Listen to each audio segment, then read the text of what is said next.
సామాన్య యూట్యూబర్ మీద ఓపా కేసు పెట్టడం. ఫస్టే అధ్యక్షుల వారు అన్నట్లు ఇక్కడ కూర్చున్న అందరం కూడా ఓపా బాధితులమే. జైళ్ళల్లో ఉండొచ్చాం, అరెస్టులు చేయబడ్డాం. కొంతమంది అరెస్టులు కాకుండా నాట్ టు అరెస్టులు తెచ్చుకున్నారు. క్వాష్ చేయమంటే కూడా కోర్టులు, హైకోర్టు కానీ లేదా సుప్రీంకోర్టు కానీ క్వాష్ చేయడానికి సిద్ధంగా లేని పరిస్థితుల్లో ఓపా కొనసాగుతూ ఉంది.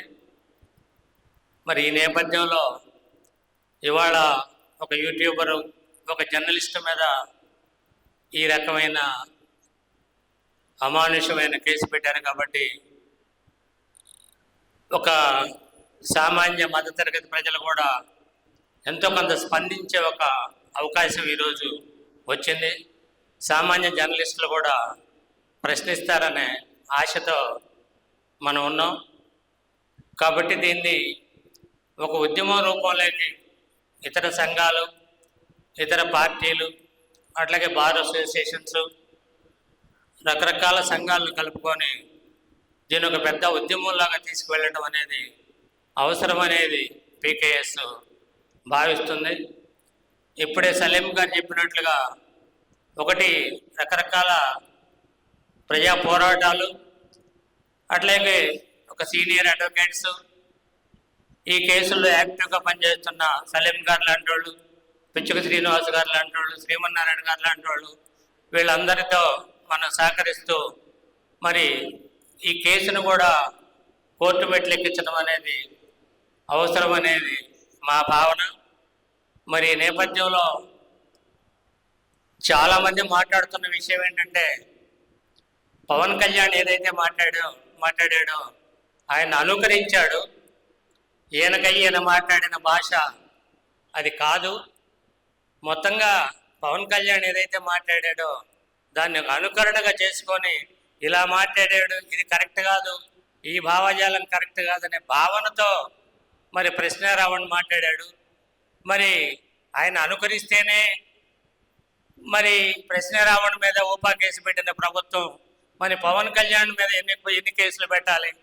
నిన్న సిపిఎం రాష్ట్ర కార్యదర్శి శ్రీనివాసరావు గారు కూడా అదే మాట్లాడుతున్నారు. మరి నిన్నటిదాకా అణిచివేత ఆయుధంగా పనిచేసిన ఏబి వెంకటేశ్వరరావు కూడా అదే మాట్లాడుతున్నాడు.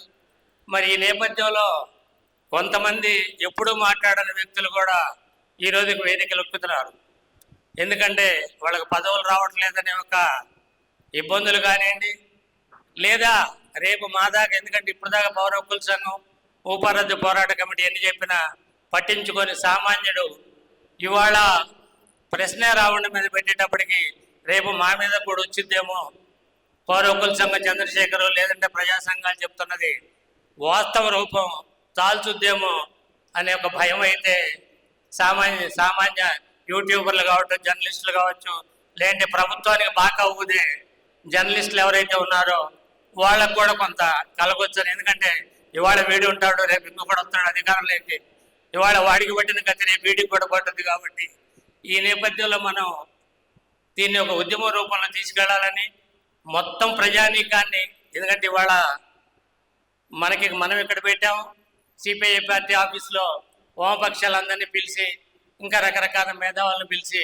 వాళ్ళు అక్కడ కార్యక్రమం పెట్టారు. కాబట్టి వాళ్ళు మనం అంతా ఐక్యంగా దీన్ని ఒక ఐక్య కార్యాచరణ రూపంలో మాట్లాడుకొని అందరినీ కలుపుకొని దీన్ని ఒక ఉద్యమం రూపంలోకి తీసుకెళ్తే మంచిదనేది. అట్లా మరి హక్కుల సంఘాల బాధ్యత తీసుకొని ఈ ఊపారద్దు పోరాట కమిటీకి ఇప్పుడు చేతి నిండా పని ఉన్నది. ఈ పనిని సీరియస్గా మన బాధ్యులు ఎవరైతే ఉన్నారో ఈ బాధ్యులు కొనసాగిస్తారని, ఈ బాధ్యులు చేసే ప్రతి పోరాటానికి, ఈ బాధ్యులు తీసుకునే అన్ని నిర్ణయాలకు ప్రగతిశీల కార్మిక సమాఖ్య మీ వెంట ఉంటుందని చెప్తూ ఈ అవకాశం ఇచ్చిన అధ్యక్షుల వారికి ధన్యవాదాలు తెలియజేస్తూ ముగిస్తున్నాను.